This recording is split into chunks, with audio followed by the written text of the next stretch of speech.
Hello, and welcome to the Beyond Resilience Life podcast, a show about life adversity, how to overcome it, and transform your life. This is your host, Dr. Lydiana García, a licensed psychologist in Los Angeles, California.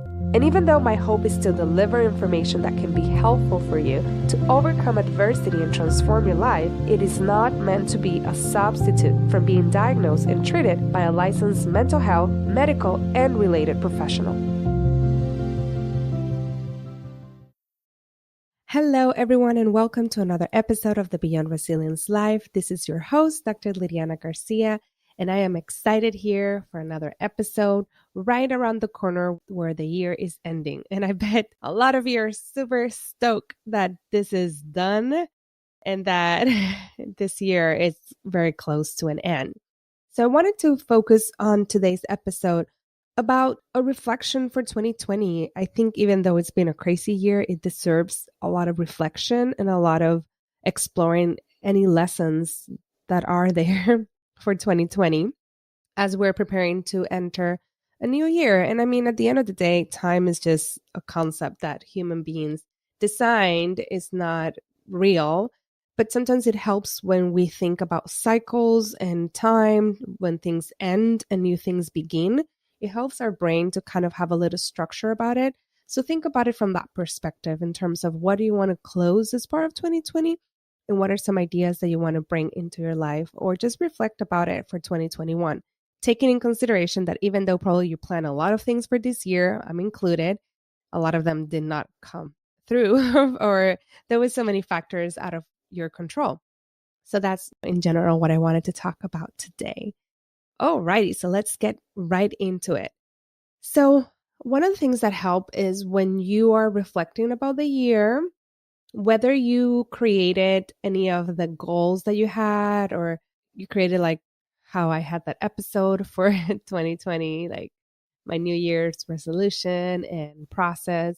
If you had anything that you did, it would be good if you can just go through it and look at it and see what was done, what wasn't, and just start from there. Or even if you have a calendar or an agenda, just look through it and start looking at the different times and activities that you did, and maybe the ones that you planned and how the year went. And then the other thing is to start thinking about different lessons, because I think that I'm in that in between of things happen for a reason and some things don't have any reason. But I like to explore what are the lessons, because I'm always seeing life as a lesson, like a bunch of different lessons. And the more that I go deep into that and explore what is it for me to learn in here, I find that I changed the way of seeing things and it brings a different perspective. And whether it's true or not, it just helps me to feel better. And it's not something that I'm harming anyone by doing it, because sometimes we do things that help us feel better that could harm others. But this is something that it doesn't. It's just our perception. At the end of the day, we don't know what's going to happen. You can have ideas, you can have your spiritual beliefs and all that. But it's not until you die that you will actually maybe figure out what life is about, right? So a lot of times we can trick ourselves into things if you want to see it from that perspective, or just, in general, what are some of the perceptions that you can have about things? There's a lot of different spiritual beliefs and statements, that everything bad happens for you to learn something, whether you believe that or not. Again, it could just be something that could be helpful to change your perspective, because by changing our perspective, that impacts the way that we feel, our overall state of being. We could definitely change it by changing our perspective. So that's what I'm going to invite you to kind of look about the things that went and happened to you. And kind of, if you ask yourself, if you're in that state, perhaps you're not, this is not for everyone, but if you're in that state of asking, is there a lesson for me to learn? And maybe you can just ask it out loud or just write it down and journal about it. Then that will be helpful if you're in that state. And when I say that, I mean, there are some people that have experienced so many losses and so many tragedies in 2020 that they're not there yet, that they're still in that grief process or in that hurt process. And I believe that all stages are there for a reason. So if you find yourself in a grieving process, in a hurt process, it's not to fight it, it's just to honor it. And there's other things that you can do for that. You can just allow yourself space and time, because the more that you resist it, the more it persists. And there's no timeline for grief or for feeling things. So just go at your own pace. Okay. So in terms of then, after you figure out or explore what could be some lessons, then something else that I like to do is with those lessons is, what can I, since I learned this, or it's a lesson that I'm working through, what are some things I can change in 2021 or even starting now to kind of apply that lesson? Because how many times have you experienced that you, quote unquote, learn a lesson, but then you don't apply it? So then you keep learning that same lesson, right? Or different stages of that same lesson. So that's part of the reason or purpose for you to explore the lesson. So that way you can apply what you learned into your future, into your present. So that will be kind of like the last step that I would say for you to do on your own. Now I wanted to focus about just the collective. There's a lot of things that impacted the collective. We had the pandemic, we had the social justices, we have so many other things, right? But in general, I'm going to focus on those two as part of the collective. And I feel in many ways, this pandemic or this illness or this virus, however you want to call it, has touched, I would say, the world. I bet there's places that people have no idea about COVID, perhaps some very remote areas and indigenous population, which is great. They don't need to get to know COVID, right? But in general, this is something that has impacted the world.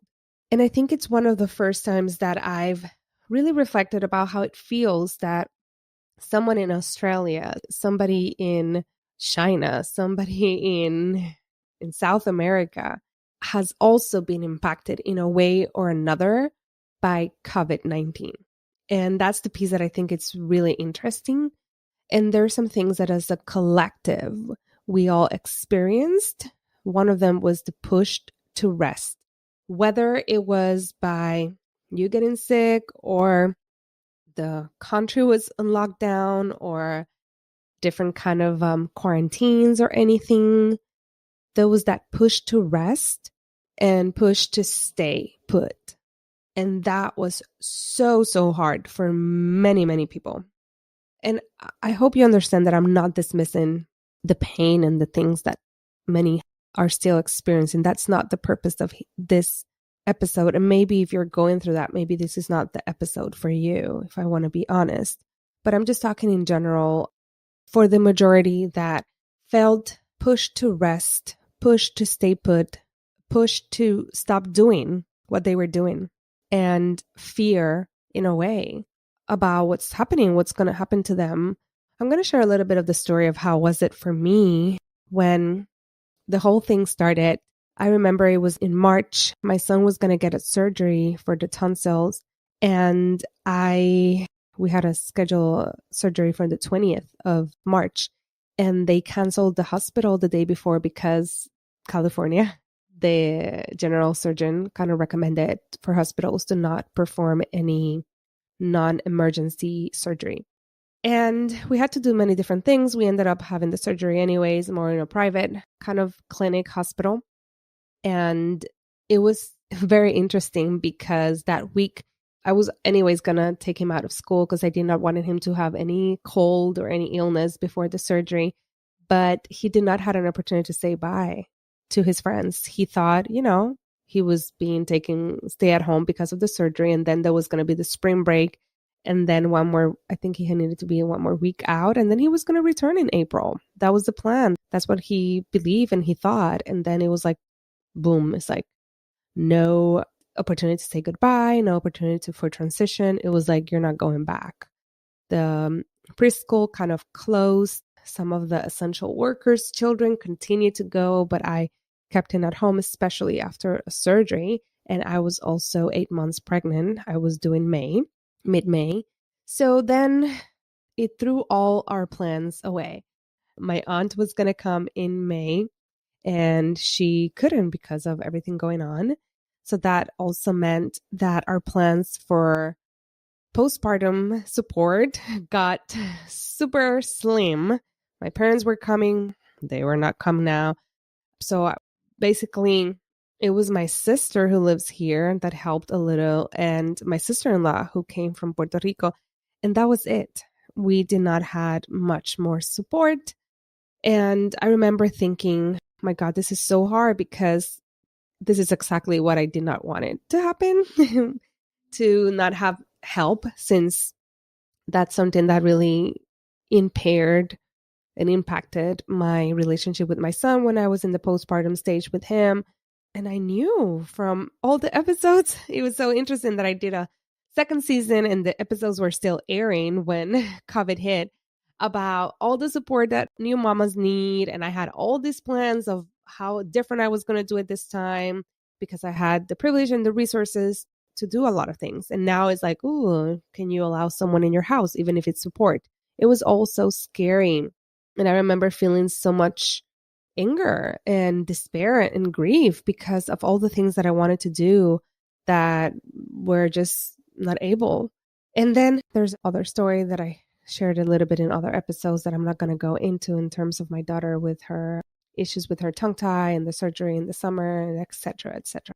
But in general, I'm just sharing this because that time that you're where you are got in a lockdown or was about to get into a lockdown, there was a lot of that, oh my God, what am I going to do? And all the plans that you had to be put aside, and not to mention work and your place of work and ability to work. There's a lot of people that lost their work. So it was very interesting. I felt that for the first time in a long, long time, we all experienced something quite similar, meaning of the needing to pause as a collective.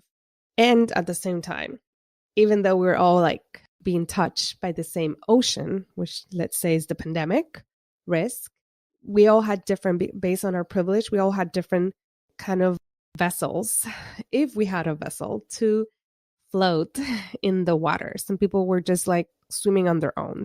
Some people had a boat. Some people had a yacht, and all this different, depending on your privilege.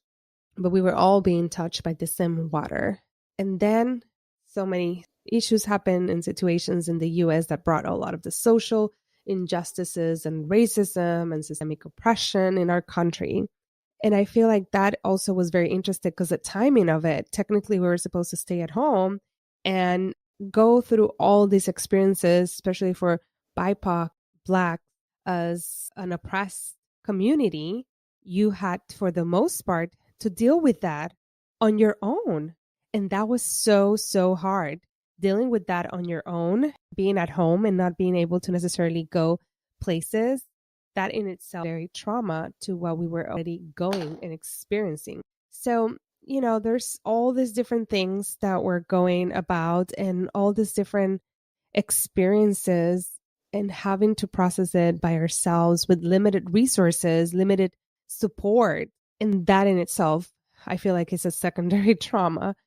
The other thing was the discrepancies amongst families and friends. It was such a heated, it's still going on. I'm recording this on December 4th, but it's still going on, the whole political stuff, like whether the new president-elect is chosen and everything going on, right?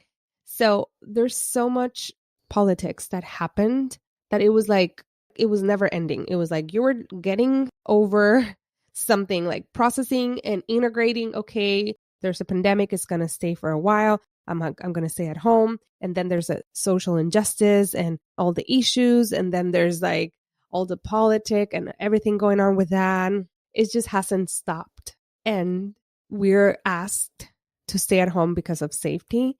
But that is also impacting one of the most important ways of coping, which is via co-regulation with others. So that was in itself also really, really hard. And what I was going to say next was about the discrepancies about families and friends. I started noticing like the very extreme ideas, like whether you were the left or right. And it was so heated. How many of you felt that if you were in Facebook or in any social media with family members, it became so heated. It became like both sides were becoming kind of like a cult. Like, this is the truth. And if you don't believe the truth, then you're dumb, or you had all these other names to call, right? And that brought a lot of pain because there was a lot of relationships that, even if they were like connecting via social media, via telephone, now they're being impacted by this very strong beliefs. And there's so much more, but those were the ones that I wanted to bring back into awareness. Not that you really need to think about them, but how all these things that are impacting us and continue to impact us has brought in so much of things that you probably thought you were not able. So that could be one of the lessons that, we are survivors. Something that I completely helped me, or one of the lessons that I got, was that I am very pro coping skills and supporting each other and all those kind of things. And at the same time, I felt that a lot of the things that I was sharing and proposing were a little bit on one-sided, kind of like idealizing what it is to be regulated, idealizing what it is to cope with things, right? And not being in a survival mode, being in a regulated mode. And don't get me wrong, I still believe that it's super important, but the other ones are also there for a reason. And that was a big learning for me, because I noticed that I was moving more into like an anti non-regulated. And we also need that. That's just part of our lives. We need the dark, we need the light, we need everything. So those are some of the things that I wanted to reflect on. And then as we're moving into a new year, I invite you to work and keep on exploring what are some things that continue to hold you back, and how can you let go these things? How can you start like recognizing when you have some ability to manage things, or I don't want to use the word control, but to influence something, and what are some things that you can't? Like, for example, changing someone else's way of thinking, that is something that I would say is really, really hard. And it's not something that you can definitely completely do. Of course, there's way that you can manipulate people and influence people, all of that. But it's to believe that you have the ability to change someone else, or the responsibility. Let's go back there. Responsibility to change someone else mindset, beliefs, and all that is not worth it. And it's gonna put your happiness in the other. Whether the other did X, Y, and Z, that's gonna determine your happiness. And that in itself is gonna keep you in a cycle of oppression, and a cycle of sadness, depression, anxiety, and many other cycles. So that's one of the things that I would say. It's something that I kept noticing, the wanting to change someone else's way of thinking, or bringing facts and facts and facts. And it became kind of like, the more facts that you had, then the smarter you are and the most powerful you are. And is it really worth it? The other person might still be able, like, if you believe something, you're going to find it. That even happens in science. I remember when I was studying in my degree, there's that impact when a scientist believes in something in their experiment, there still is that subjectivity. And even though they're going to try the hardest to be as objective as possible, quantum physics, mentions that when you observe something, by the mere fact that you're observing it, then it's already changing. So it's something that, pure objectivity is almost impossible to achieve. Yet we believe so. And we have all these statistics. Numbers are numbers. It's how you interpret them. And there's all these stats and numbers being thrown and used in a certain way. But again, those numbers can be used in a very different way. So using stats, using all that is not going to get people to change necessarily their mind. And it's not worth it for you to keep fighting for that. It's more about, how can you go back into you? What do you want to do? What are your values? What are your beliefs? And how are these values continue to serve you? Because we're always changing. We're always evolving, or just changing. Evolving can mean like you're going into a better place. And at the end of the day, we never know. But we're always changing. Change is one of the most constant aspects in life. So what are some of the beliefs that you have that you might question and that they might not be true for you anymore, and that you can let them go instead of like holding on to it and lingering onto it and being like, I don't want to let you go. The more that you resist, the more these things persist. So that's how I'm going to let you all for this year. Thank you so much for your support this year, for listening and for the feedback and all of that. I am so appreciative of you all. I am so appreciative of having this avenue to share my thoughts and hopefully to provide some kind of comfort for you, and just know that I'm there with you. It's been such a hard year, not only for me, for everyone. And I'm also thinking, as I was reflecting just now about my son not even having an opportunity to say goodbye, it has been such a hard year for him as well. So I might include him in a little let go exercise as well. And I wish you the best. I wish you safe holidays if you decide to celebrate in whatever way, and that you go back in and you really reflect about what's serving, what's not, and how to really let go of things that are no longer serving you. That's my wish for you as we end this year and as we start a new one. Thank you. Thank you so much for listening to the Beyond Resilience Life podcast. I'm so happy to have you here. If you like this episode, please make sure to review it and comment on it and share it with your friends and family. Until next time.